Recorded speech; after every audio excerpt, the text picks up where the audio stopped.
Hello once again, theorists. Welcome to MatPat Plays. Today we are playing the scariest game of all creation. Probably never heard of it. It's called Five Nights at Freddy's. Here we go. What's this? It's a camera. The camera came up. Oh, was that a bunny? Was that a bunny? I think it was a bunny. Oh my gosh. I am so scared right now. Oh god! Oh. It was only the fan. It's only the fan. Only a fan. I have never played a game this intense. Oh god! Shut the doors, shut the doors, shut the doors! Oh, please don't see me, please don't see me, please don't see me, please don't see me, please don't see me. I'm so scared right now, I'm so scared. Can you tell how scared I am right now?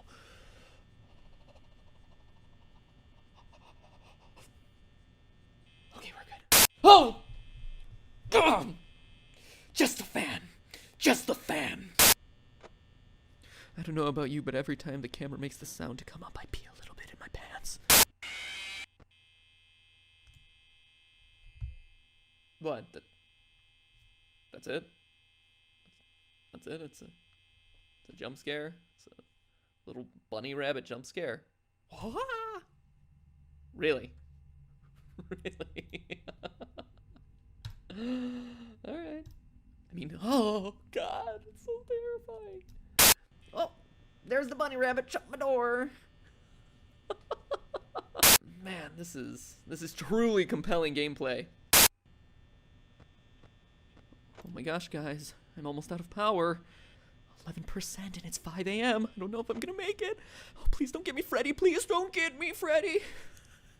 Come on. Is this what it takes to get views on YouTube? What is this?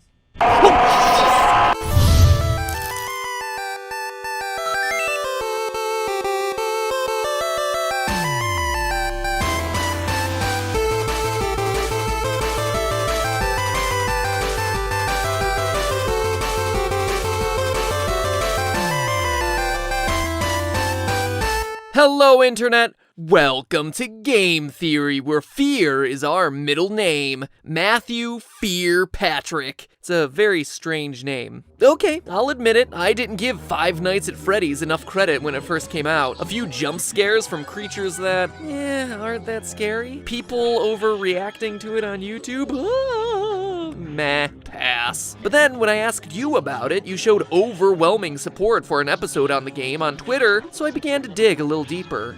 And what I found was some of the most interesting storytelling, most intriguing mysteries, and most disturbing events I'd read about in a long time. Now, if you were just to play the game straight through 5 days, the story would actually come across as pretty superficial. You're the new night guard watching the security cameras at a Chuck E. Cheese-style restaurant called Freddy Fazbear's Pizza. 4 animatronics roam the halls at night because the owners don't want their servos to lock up. Bad news is, you can't let them near you, or else they'll kill you on the spot because you look like a naked endoskeleton. Ow, ow! Show them those circuits! Apparently, one of them bit someone back in 87, presumably 1987. And the past guard leaves you recorded phone messages to act as your tutorial, that is, as much as he could record before he got himself killed. And that's it! Stay 5 nights, collect your paycheck, done, game over, play something new. But playing it that way is doing the game a huge disservice, because that's not even scratching the surface. If you're really observant, you start to unravel the layers of unsolved mysteries around this place. You find that there's a 5th animatronic, that posters on the wall will change randomly, that news clippings appear and disappear, telling the dark secrets of this twisted place. Putting it all together, here's the rest of the story. Freddy Fazbear's Pizza, once a popular restaurant, fell into hard times when 5 children went missing there after being lured to a back room by a man dressed in a character costume. Though a suspect was caught and convicted, the bodies of the children were never recovered. The pizzeria was also threatened Island was shut down due to sanitation complaints, as foul odors started to come from the animatronics, blood and mucus oozing from their eyes and mouths. The last article, written years after the incident, states that the pizzeria would finally be closed by year-end. In addition to the core 4 robots, Chica, Bonnie, Freddy, and Foxy, there's also a 5th, unofficially referred to as Golden Freddy. Ignoring the rules of physics, Golden Freddy appears and disappears at will, can inexplicably travel through doors, wherever, causing strange hallucinations. And when he attacks you, you're not taken to the typical game over screen, your game crashes. So that's unsettling. And there's also strange messages appearing on the walls, repeating the words, "It's me." According to the game's creator, the place is indeed haunted by what we can only assume to be the spirits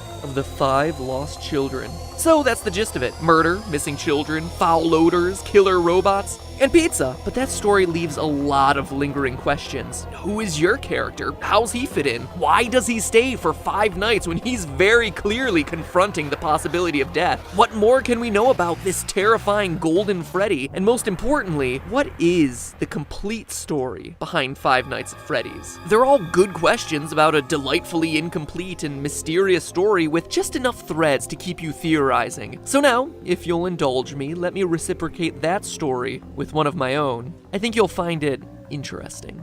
December 1993, Aurora, Colorado. 10 p.m. Tuesday night at a local Chuck E. Cheese. After a family birthday party runs long, manager Margaret Kohlberg and teenage employees Sylvia Crowell, Ben Grant, Colleen O'Connor, and Bobby Stevens are forced to stay late to close up shop. But as Margaret tallies receipts in the back, Bobby scrubs down the kitchen, and the other 3 work outside in the main arcade. Unknown to any of the 5, there's actually a 6th person locked in the building with them, waiting silently in the darkened restrooms. A 19-year-old named Nathan Dunlap. Earlier that year, Nathan had begun working there as a cook, dough master, before getting fired in July after a disagreement over his hours. Now, 5 months later, he was back. At 10:05, he left the bathroom, pulled out a small caliber handgun, and proceeded to execute everyone in the building. First Sylvia, then Ben, then Colleen. Dunlap then moved to the kitchen, where he surprised Bobby Stevens. The bullet entered Bobby's jaw, sending him sprawling onto the ground. Then finally, Nathan moved to the back, the office, where Margaret opened the safe before Nathan shot her twice, proceeded to grab her bag, filling it with $1,600 in cash, arcade tokens, and keychains. Spurred on by the building security footage, police were at his home a few hours later, where he was promptly arrested. Eventually, he was tried and sentenced to death, but his story re-entered the news just recently as his punishment has been postponed, leading people to debate whether he's able to sleep soundly, knowing that his execution has been delayed. This is a tragic story, a disgusting waste of human life, and one that I won't joke about or make fun of in any way, but I want to address it because I have a strong suspicion that this story is the one that inspired Five Nights at Freddy's. Let's look at the facts. First, I don't think that there's any doubt that Freddy's is a parody of Chuck E. Cheese. From the singing animatronics to the alliterative naming of the characters, the parallels are just obvious, so the setting is certainly the same. Next, what year does Five Nights take place? The time is certainly kept vague, but there are clues that we can put together. For one, the Chuck E. Cheese franchise had a tremendous period of growth and success in the late 80s and early 90s, but started to decline along the same time as arcades, with at-home video game consoles taking center stage. So that's one clue, but we can get even more detailed, specifically with your character's paycheck. Each night you're working a 6-hour shift, and you're spending 5 nights there. So that's 30 hours of total work time for $120. In total, $4 an hour. How can they do that? That's below minimum wage for 2014. But in 1990, minimum wage was $3.80. In 1991, it was raised to $4.25.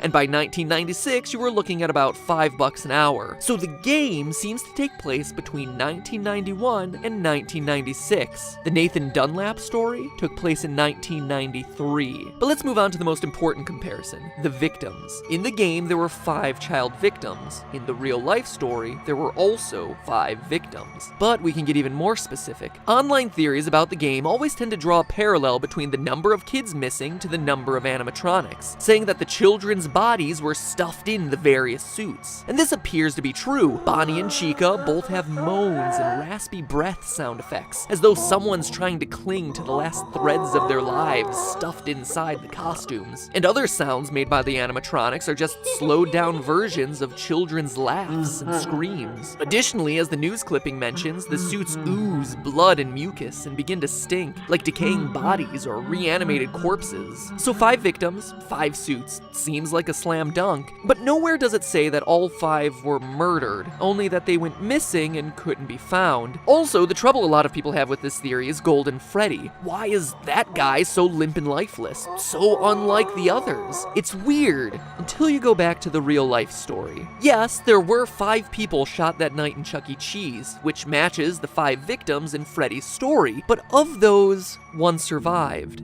Bobby, the one from the kitchen, miraculously survived the shot to his jaw. After he was knocked to the floor by the bullet, he went limp, played dead, to avoid the killer coming back to finish the job. And that relates exactly to the advice you're given on night 3 by the phone guy. Try playing dead. Go limp.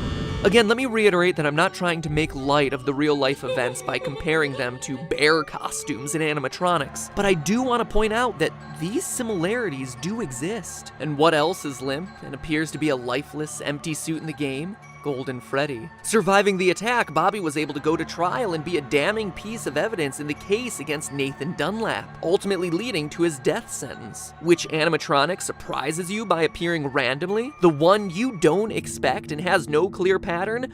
Golden Freddy. It's also worth mentioning that of all the cameras in the restaurant, one is always black, preventing you from seeing what's going on. That camera is located in the kitchen, leading many to assume it's where Golden Freddy hides, which just so happens to be the place Bobby was able to survive the attack. So I ask, odd coincidence or source of inspiration? In fact, if you think about it, the behavior of the animatronics really corresponds with key features of each of the real-life story's victims. We just covered Golden Freddy and Bobby, but the rest have strange parallels too. Bonnie goes into the utility closet filled with floor cleaning supplies, the most prominent ones being a mop and a broom. It's probably one of the most random rooms in the game, until you consider that Ben, the second victim, was vacuuming at the time of the attack. Foxy is kept sequestered in the back of the building, behind a curtain, more aggressive than all the rest, similar to the way Margaret, the manager, was in the back office counting receipts at the time of the murder, and her role as manager would inherently make her more aggressive or assertive. Sylvia was closest to the bathroom and was cleaning up the salad bar at the time of the attack. Chica walks past the bathroom and is associated with food. And Freddy,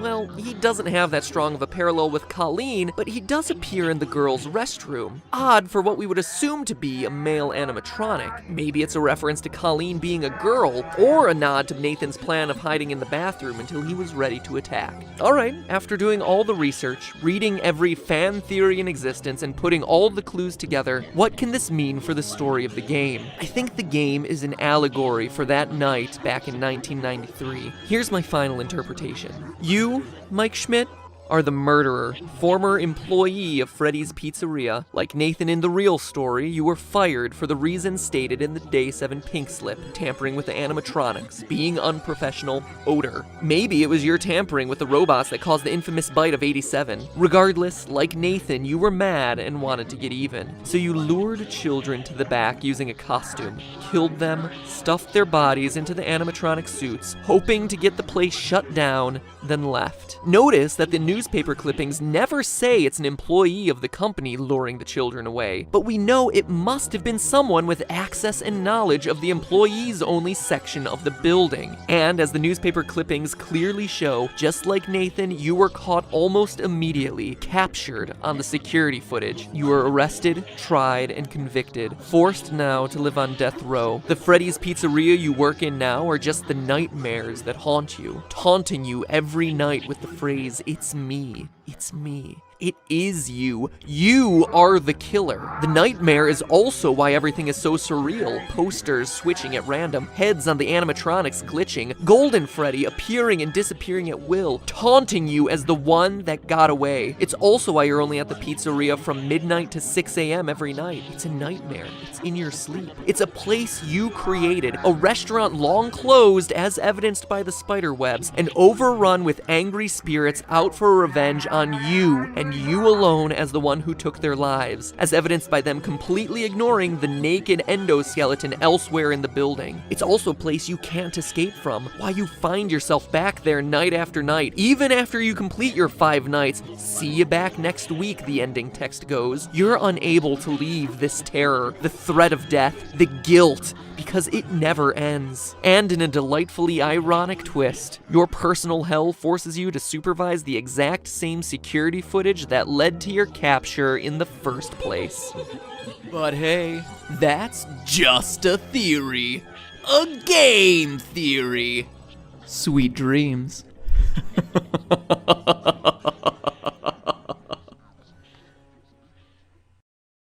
You know what October reminds me of? Traveling from door to door in order to get free snacks on Halloween. But get this, with Nature Box, every month is like your own personal reverse Halloween, where you don't have to do anything and the snacks come to you at your door. Huh. Pretty awesome. No costumes required. The only thing that is required is that you scroll your mouse on down the screen and click the link in the description or type in naturebox.com/MatPat, choose your 5 favorite snacks, and bada bing bada boom, free trial box arriving straight to your door. No tricks, all treats, just for you. The only thing scarier this Halloween would be no more Nature Box! That was super cheesy, I know. But seriously, their stuff is really good. So you should click the link in the description and check it out. And as always, thank you for supporting the sponsors who support us. It really does make a big difference on this channel for all us theorists. And now, if you'll excuse me, I need to go hide under the covers and rock myself to sleep because this episode was kind of creepy. And it's really dark in here, and never been good with the dark, so yeah, I'm gonna go